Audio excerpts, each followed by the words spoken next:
Class 10th का पहला chapter वास्तविक संख्या आज हम लोग देखेंगे, जिसमें संख्या पत्ती नंबर सिस्टम के बारे में कुछ बेसिक जानकारी समझते हैं।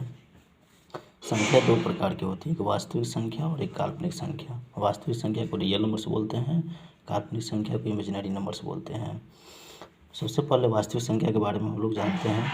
वास्तविक संख्या किसे कहते हैं? तो परिमेय और अपरिमेय संख्याओं के समूह को वास्तविक संख्या कहा जाता है। परिमेय और अपरिमेय संख्याओं के जो पूरा समूह है उसी को वास्तविक संख्या कहा जाता है। जैसे 2/5, 5/6, 3/2, √7, √3, -2/5, ये सब जो भी संख्या है सबको वास्तविक संख्या बोलते हैं।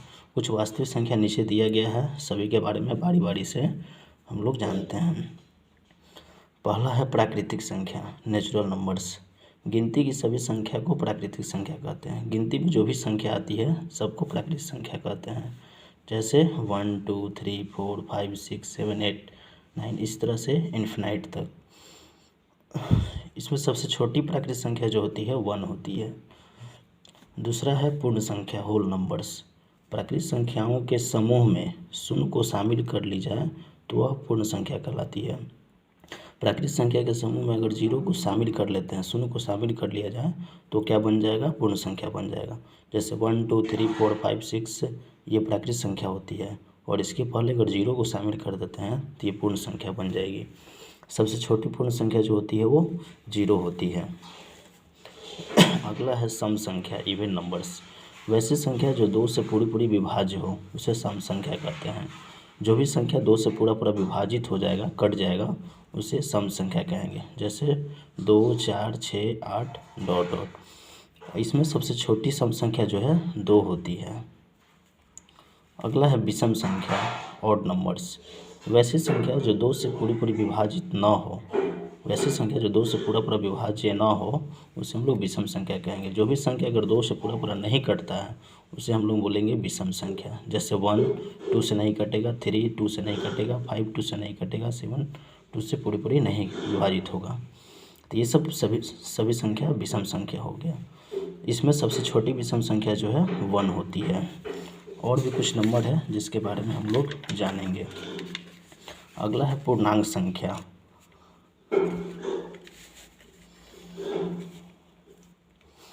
सभी धनात्मक और ऋणात्मक वे पूर्ण संख्या, सभी धनात्मक और ऋणात्मक पूर्ण संख्या को हम लोग क्या बोलते हैं? पूर्णांक संख्या बोलते हैं। पूर्णांक संख्या जो है प्लस में और माइनस में हो सकती है। पूर्णांक संख्या जो होता है प्लस में भी होता है और माइनस में भी होता है, इसीलिए धनात्मक और ऋणात्मक और पूर्ण संख्या पूर्णांक संख्या कहलाती है। जैसे धनात्मक पूर्णांक, पॉजिटिव इंटीजर्स, +1 +2 +3 +4 +5 +6, इस तरह से प्लस में जो भी संख्या होगा वो धनात्मक पूर्णांक कहलाएगा। अगला ऋणात्मक पूर्णांक, नेगेटिव इंटीजर्स, -1 -2 -3 -4 -5, माइनस में जो भी नंबर होगा वो सब ऋणात्मक पूर्णांक कहलाएगा। 0 जो होती है, 0 उदासीन पूर्णांक, न्यूट्रल नंबर, 0 को उदासीन पूर्णांक बोला जाता है। अगला है भाज्य संख्या, कंपोजिट नंबर्स। वैसी संख्या जो अपने और एक के अलावा किसी और भी संख्या से पूरा कट जाए उसे भाज्य संख्या कहते हैं। भाज्य संख्या वैसी संख्या जो होती है जो एक और खुद से कटेगा और किसी दूसरी संख्या से भी कटना चाहिए, पूरी विभाजित होना चाहिए, उसको भाज्य संख्या बोलेंगे। जैसे 4, 6, 8, 9, 10, 12, 21, 40, 50 इत्यादि। ये सब सभी संख्या जो है खुद से भी कटेगा, एक से भी कटेगा और किसी दूसरी संख्या से भी कटेगा। सबसे छोटी भाज्य संख्या जो होती है वो 4 होती है। अगला है अभाज्य संख्या, प्राइम नंबर्स। वैसी संख्या जो अपने और एक के अलावा किसी और संख्या से न कटे, वैसी संख्या जो एक और खुद के अलावा किसी दूसरी संख्या से न कटे उसे अभाज्य संख्या कहेंगे। जैसे 2, 3, 5, 7, 11, 13, 17 इत्यादि। ये सब सभी संख्या जो है एक और खुद से कटेगा, इसीलिए इसको अभाज्य संख्या कहेंगे। सबसे छोटी अभाज्य संख्या जो होती है वो 2 होती है। एक और क्वेश्चन इसमें बनता है कि वैसी संख्या जो सम संख्या और अभाज्य संख्या दोनों हो, सम संख्या भी होना चाहिए और अभाज्य संख्या भी होना चाहिए, वो संख्या क्या है? 2 है। अगला अभाज्य संख्या, को प्राइम नंबर्स। वैसी दो संख्या जिसका मस्सा कितना होना चाहिए? 1 होना चाहिए। वैसी दो संख्या जिसका मस्सा एक हो उसे सअभाज्य संख्या कहेंगे। जैसे 3 5 का अगर मस्सा निकाला जाए तो 1 आएगा। 4 9 का मस्सा निकाला जाए तो 1 आएगा।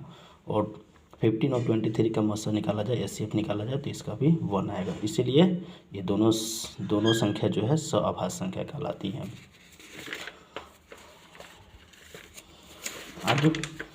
आगे परिमेय संख्या रेशनल नंबर, वैसी संख्या जिसे p/q के रूप में लिखा जा सके जहाँ q नॉट इक्वल टू 0। वैसी दो संख्या जो जैसे p/q के रूप में लिखा जा सके जहाँ q not equal to 0, q जो है 0 नहीं होना चाहिए, उसे हम लोग परिमेय संख्या कहेंगे। जैसे 2/3, 5/7, -1/2, √25, √49, √81 इत्यादि। p और q जो है वो पूर्णांक संख्या होगी। p और q प्लस में भी हो सकता है, माइनस में भी हो सकता है, इसीलिए इसको हम लोग परिमेय संख्या कहेंगे। परिमेय संख्या एक और डिफिनेशन याद कर सकते हैं कि वैसी संख्या जिसका हम लोग वर्गमूल रूट पूरा निकाल सके उसे परिमेय संख्या कहेंगे। जैसे √25 का पूरा वर्गमूल निकल जाएगा, 5 हो जाएगा, तो फिर इसको 5/1 करेंगे तो p/q के रूप में आ जाएगा। उसी प्रकार √49 है, √81 है तो इसका वर्गमूल निकालेंगे, इसके बट्टा में नहीं कुछ है तो 1 है तो इसे p/q के रूप में फिर लिख सकते हैं, तो इसको परिमेय संख्या कहेंगे। अगला अपरिमेय संख्या इरेशनल नंबर, वैसी दो पूर्णांक संख्या जिसे p/q के रूप में नहीं लिखा जा सके जहाँ q not equal to 0, q जो है 0 नहीं हो सकता, उसे अपरिमेय संख्या कहेंगे। जैसे √2, √3, √5, √7, √11, जिसको हम लोग p/q के रूप में नहीं लिख सकते हैं। या इसका एक और डिफिनेशन याद कर सकते हैं कि वैसी संख्या जिसका हम लोग पूरा वर्गमूल नहीं निकाल सकते हैं उसे अपरिमेय संख्या कहेंगे। जैसे √2 का वर्गमूल पूरा नहीं निकलेगा, 3 का नहीं निकलेगा, 5 का पूरा वर्गमूल नहीं निकलेगा, इसलिए अपरिमेय संख्या हो जाएगा। अगला दूसरा जो हम लोग संख्या पढ़े थे, दो प्रकार के, एक वास्तविक संख्या और एक काल्पनिक संख्या। वास्तविक संख्या के बारे में हम लोग पूरा पढ़ लिए। अगला है काल्पनिक संख्या इमेजिनरी नंबर, ऐसी संख्या जो वास्तविक संख्या नहीं हो अर्थात जिस संख्या की कल्पना की जा सके उसे काल्पनिक संख्या या इसको अवास्तविक संख्या भी कहते हैं। जैसे x² + 2 = 0 है, +2 है तो इधर आएगा तो -2, यहाँ से स्क्वायर हटाएंगे तो प्लस माइनस रूट चढ़ेगा, यहाँ -2 आ गया तो -2 का जो है मान नहीं निकलेगा, माइनस में आ गया, इसलिए इसको हम लोग काल्पनिक संख्या कहेंगे। उम्मीद है कि जो भी चीज़ बताया गया है आप लोगों को समझ में आएगा। Thank you.